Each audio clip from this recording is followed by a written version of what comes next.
Tapi saya terang-terangan seperti itu di depan SBY, di depan semuanya, tidak bisa Anda tinggalkan Jogja, tidak bisa Anda mengingkari keistimewaan Jogja. Bukan soal konstitusi, ini soal sejarah. Dan memang nek ono melimang gunung meledos bareng apa rada gantian sidik-sidik ngono. Kuwi engko sing diamanati bangun masa depan pasca letusan itu Jogja. Mulane saiki kabeh makhluk-makhluk sing arep melu ndandani bumi nglumpuk ning Yojo kabeh. Nek ora percaya tanglet beliaunya Paku Alam ke-9. Tiap malam jagongan ning kono kuwi seseh kok ngendi-ngendi.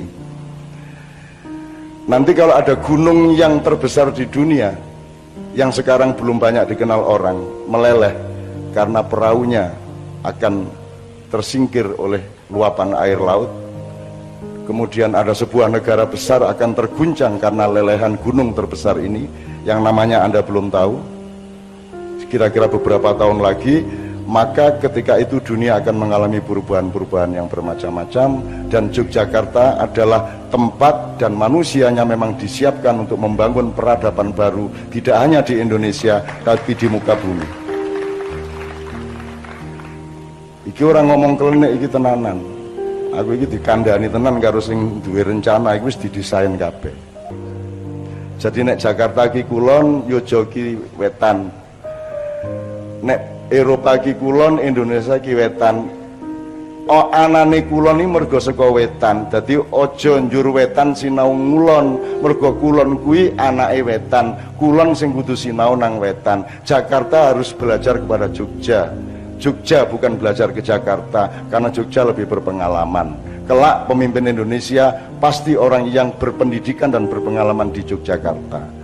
Itu loh teman-teman sekalian. Niki aku ngeramal-ngeramal ning janjane ya ora bener ning Gusti Allah kan sayang karo aku rodoan. Dadi akeh wis bocah wis kadung ngomong ngono tak turutane ben ora isin.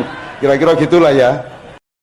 Kita semua juga tahu dalam hukum internasional di Den Haag sana, Kerajaan Mataram Jogja tercatat dan berdaulat penuh. Mataram direspek oleh Belanda. Hingga ketika di awal Indonesia berdiri tahun 45-an, Republik Indonesia masih belum diakui PBB. Presiden Soekarno pun menggunakan strategi yang cerdik, mengatakan untuk sementara berlindung di Jogja sebagai ibu kota pemerintahan Republik. Itu simbol. Soekarno tahu sekali status bernegara. Mataram Jogja berdaulat penuh. Serangan terhadap negara berdaulat beda dengan serangan terhadap pemberontak. Dulu, Republik dan tentaranya oleh Belanda dinyatakan sebagai pemberontak. Uang gobang, uang Mataram telah menjadi alat transaksi sejak lama, dihormati oleh Belanda, sehingga ada exchange rate-nya. Sebelum kemudian dengan kelicikan Belanda, mata uang tadi ditukar semua menjadi gulden Belanda. Kerajaan Mataram Jogja yang usianya saat ini lebih dari 500 tahun, memiliki sejarah panjang dibanding Republik Indonesia yang baru 75 tahunan. Perlu dicatat, dukungan Yogyakarta di awal kemerdekaan adalah sebuah pengorbanan luar biasa dari seorang Raja Hamengkubuwono ke-9